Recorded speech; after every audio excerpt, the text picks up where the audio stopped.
Ahojte, v dnešnom videu by som vám chcel ukázať možnosti vyvolania obrázkov z RAWu do JPEGu v programe Adobe Lightroom 3. Čiže mám sem knižnicu s niekoľkými fotkami, ktoré som nafotil počas výletu k takémuto stromu. Tak mne sa páči táto fotka, otvorím si ju a dám vyvolať obrázok.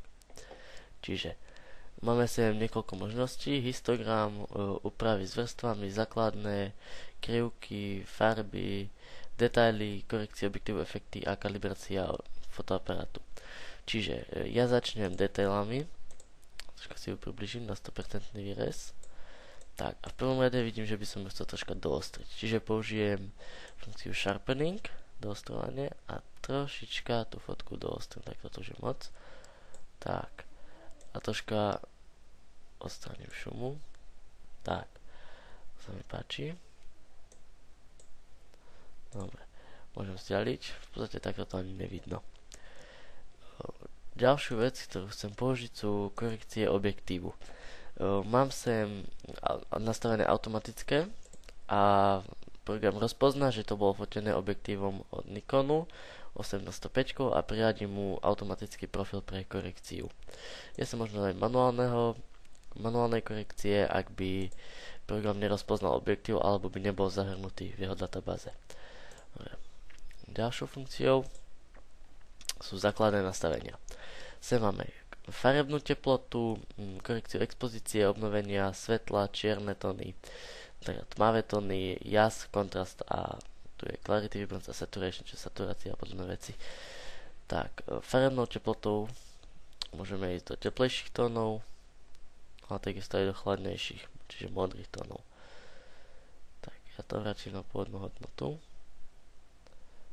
Tak, chcem to mať ten sneh troška žlčí, lebo to bolo fotené pri západe, nech to získa taký teplý nádych. Tak, ďalej je sem korekcia expozície. Vidíme, že keď ju prepálime, vzniknú nám na obraze takéto červené artefakty. Zapneme to sem v rohu a dedikuje to prepáliť, čiže miesta, kde nie je už žiadna informácia v obraze. Tak zapnem si to a vraciam sa, kým sa mi to nezmizne. Tak, fotka bola exponovaná správne, čiže ju dám na 0. Dobre. Ďalej sa máme obnovenie, to je v prípade, že by ste chceli troška zasvetliť. Opäť sa vrátiť na zasvetlenie, objavili sa nám tam červené artefakty a obnovením zmiznú, čiže späť sa vráti informácia do obrazu. Dobre, ja to vrátim. Tak, sa máme svetla, môžeme troška vytiahnuť a taktiež čiernu. Tým pádom nám ten strom dostal taký pekný zelený, sitozelenú farbu. No ďalej som je už iba jas a kontrast, to nechal na pôvodnej hodnote. Do fotografie by som chcel pridať aj prechodový filter na tmavé oblohy. Čiže použijem túto funkciu a pekne zvolím výšku prechodu. Tak, ešte viac možno. Dobre, teraz sa mi to páči.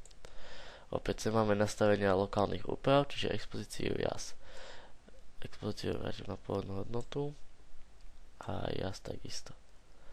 Tak, a teraz len mierne doľacujem jas na tej oblohe, aby sa znižil a pekne dostaneme kontrast. Krásne. Troška znižiť expozíciu môžem. Moc. Tak. A znižím troška jas. Čiže napodobujem efekt prechodového filtra. Troška vrátiť.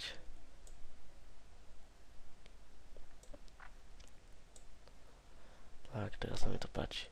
Chcem sú možnosť nastaviť na kontrastu. Malý. Tak, a teraz pozrite, ako krásne sa nám našla kresba do oblohy. Môžem to aj vrátiť. Tak, tu je to bez prechodového filtra a s prechodovým filtrom. Krásne, zavriem. Tak, fotografia je spravená tak, ako sa mi to páči.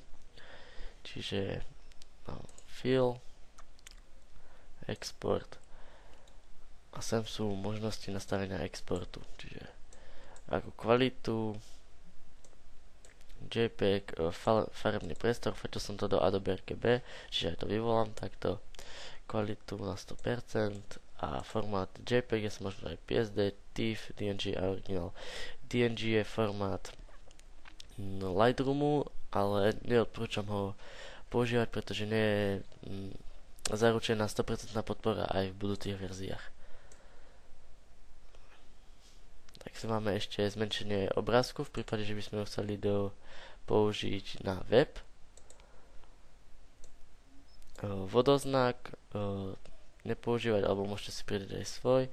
A čo chcete robiť, keď sa fotografia exportuje, čiže môžete ju otvoriť v prehľadači, v Photoshope CS5 alebo otvoriť v inej aplikácii, ktorú si nastavíte. Tak, ja sa vrátim hore, všetko mám nastavené, exportovať na pracovnú plochu, export. Tak, a sem hore sa nám už ukazuje prebeh. Ďakujem za pozornosť. Keď sa vám toto video páčilo, tak prosím odber.